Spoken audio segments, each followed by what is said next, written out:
Assalamualaikum warahmatullahi wabarakatuh.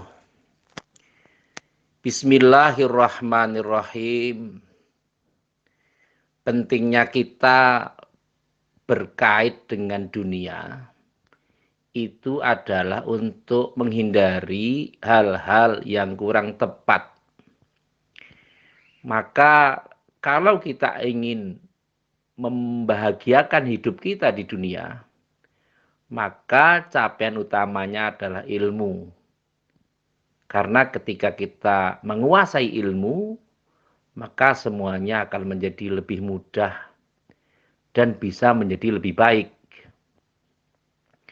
Bisa dibayangkan ketika kita bekerja tanpa menggunakan ilmu. Kita hanya menggunakan ilmu kira-kira. Semoga ini bisa, semoga itu bisa. Karena kalau terkait dengan hal ini, kalau misalnya kita berusaha atau berada di kawasan-kawasan, misalnya kebetulan saja memimpin di sebuah institusi, organisasi, lembaga, kalau tidak ada ilmunya, maka bisa dipastikan lembaga itu ada dua kemungkinan. Pertama, akan biasa-biasa saja, artinya tidak ada perkembangan. Dan yang kedua, akan mengalami kehancuran yang permanen. Artinya apa? Sesuatu itu tidak bisa diperbaiki lagi. Mengapa demikian?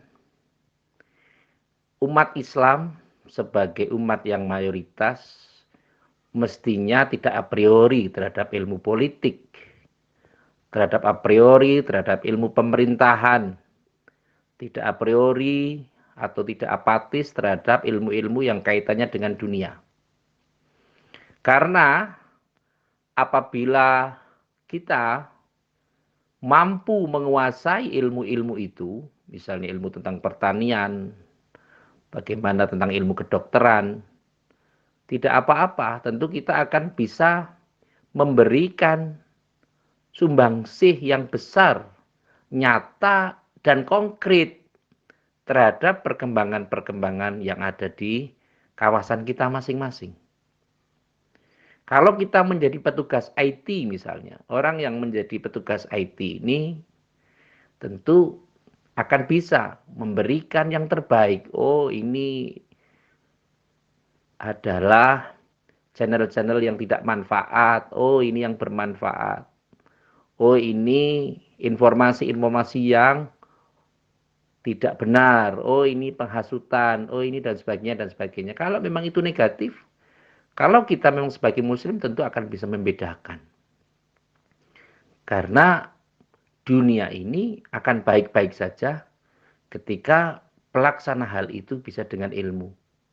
Ahli bangunan misalnya, ketika ahli bangunan itu muslim, maka dia akan bisa membedakan. Kalau memang diserai proyek yang kaitannya dengan masjid, dengan tempat ibadah, kaitannya dengan musola, atau institusi atau kantor, akan menjadi sebuah kantor atau tempat ibadah yang benar-benar bisa. Bagaimana toilet untuk laki-laki, bagaimana toilet untuk perempuan. Kalau yang menjadi ahli bangunannya, instrukturnya adalah orang-orang yang mengerti tentang tata kelola bangunan dan tahu tentang ilmunya, baik itu fikih, usul fikih, atau ilmu-ilmu muamalah yang lain yang terkait dengan itu. Bagaimana cara berwudu yang baik, bagaimana tempat berwudu yang ideal, bagaimana kamar mandi yang baik, yang islami, bagaimana yang tentu tidak bisa dikondisikan sebagai sesuatu yang bagaimana orang berpikir yang negatif tentang ruangan-ruangan itu.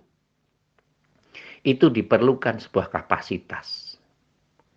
Dan kita sangat kurang akan hal ini. Kadang mempercayakan sesuatu bukan pada orang yang ahlinya. Bisa, tapi tidak ahli. Apakah ada perbedaan? Ya, beda. Kalau ahli tentu dia akan memahami. Oh, ini tempat misalnya, ini masjid. Oh, masjid yang baik seperti ini. Oh, tempat pengimamannya harus seperti ini. Tempat wudhunya harus seperti ini. Tempat untuk toiletnya, untuk putra seperti ini, untuk putri seperti ini. Meskipun dengan teknologi yang modern, kalau yang membuat bangunan atau yang mengkondisikannya atau yang menggambar atau yang menjadi ahli konstruksi bangunannya adalah orang yang muslim, maka dia akan tahu bagaimana mengkondisikannya. Itu kalau ahli bangunan.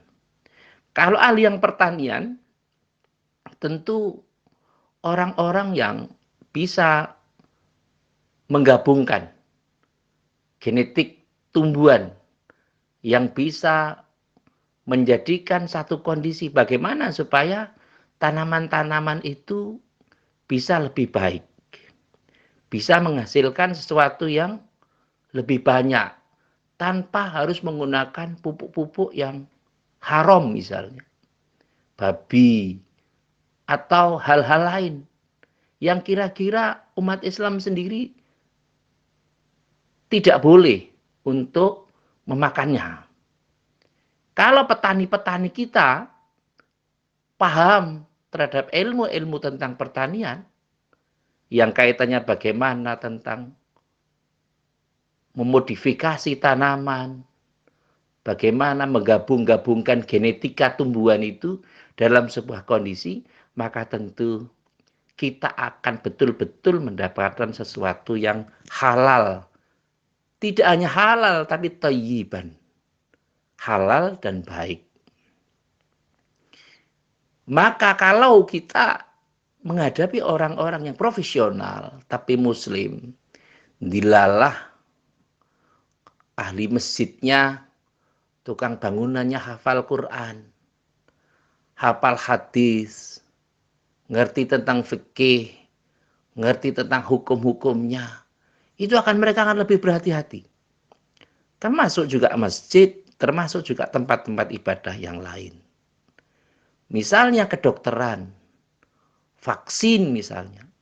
Bagaimana supaya kalau orang-orang ahli vaksinnya adalah muslim, maka dia tidak akan mungkin mencampur-campur zat yang ada di vaksin itu dengan zat-zat yang tidak diperbolehkan untuk dikonsumsi oleh orang-orang muslim. Karena jumlah yang haram dengan jumlah yang halal itu lebih banyak yang halal. Tapi karena SDM kita belum bisa, karena kita hanya belajar tentang sesuatu yang sifatnya agama ini hanya dibahas tentang bagaimana surga neraka, tentang bagaimana takwa tidak takwa, tapi ilmunya tidak kita dapatkan, maka kita akan terjebak pada pola-pola keterbelakangan secara ilmu pengetahuan. Ini yang harus diwaspadai sama-sama. Ahli kedokteran, bagaimana kedokteran yang muslim, meskipun dia dokter, tapi dokter yang hafal Quran, dokter yang hafal hadis, minimal atau apal alfiyah, atau ngerti tentang nahwu, atau ilmu-ilmu agama. Jangan kita hanya membayangkan agama itu kaitannya hanya dengan pertemuan, kemudian peringatan ini, peringatan itu. Tapi SDM kita tidak terbangun dengan baik. Karena dunia ini dalam kondisi yang dalam tidak baik-baik saja. Kita ada persaingan. Al-Quran ini mempunyai satu kondisi yang luar biasa. Bahkan perlu dipahami sama-sama, diketahui. Banyak pemimpin-pemimpin agama yang di luar muslim, pendeta itu banyak yang profesor, doktor, yang doktor, yang S3, sudah banyak. Kita kadang S1 saja tidak selesai. Kadang untuk meneruskan S2 saja agak malas. Loh bagaimana kalau kita nanti suatu ketika ada debat dengan mereka? Padahal Al-Quran itu tidak ada keraguan di dalamnya. Tapi perlu diingat, banyak teman-teman pastor, banyak rekan-rekan kita yang non-muslim itu justru hafal Quran. hafal hadis. Tetapi kita tentu menjadi tamu di rumah sendiri. Kadang alhamdulillah sudah dipercaya hafal al-ikhlas, hafal kul a'udzu birabbil falaq, kul a'udzu birabbin nas, hafal Fatihah bisa untuk sholat. Tapi yang paling penting sekarang adalah mari kita membangun konsekuensi real kita. Dunia ini harus kita kuasai betul. Jadi kalau ada kalimat dunia di tanganku, akhirat di hatiku, itu jangan menjadi hanya slogan saja. Kalau kita menjadi orang-orang yang kuliahan, mahasiswa, jadilah mahasiswa yang unggulan. Jadilah mahasiswa yang mampu mempertanggungjawabkan ilmunya, yang mampu mendedikasikan kehidupannya untuk kepentingan masyarakat yang lebih luas. Itu pertama. Pentingnya ilmu adalah untuk menghindari dari hal-hal yang tidak dibenarkan, tidak merusak. Kalau sesuatu yang merusak tentu harus kita hindari.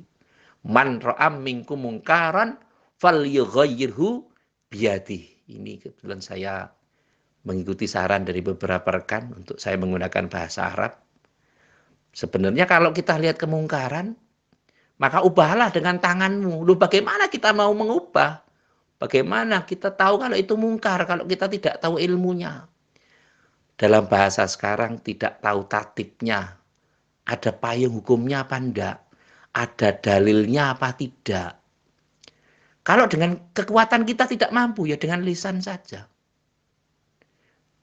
Loh, dikandani, maaf, diberikan saran kok nggak bisa. Kita nggak mampu karena mungkin power dia lebih besar daripada kita. Ya dengan hati kita saja, menggerutu, ngerasani, blendeng gitu ya. Tapi ya itu selemah-lemah iman. Tapi yang paling penting adalah mari kita manfaatkan potensi yang ada pada diri kita dan jangan sampai kita kendor untuk berjuang.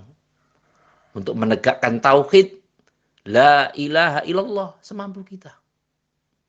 Kita punya masjid, mari kita jaga masjid kita. Kita punya musola, mari kita jaga musola kita.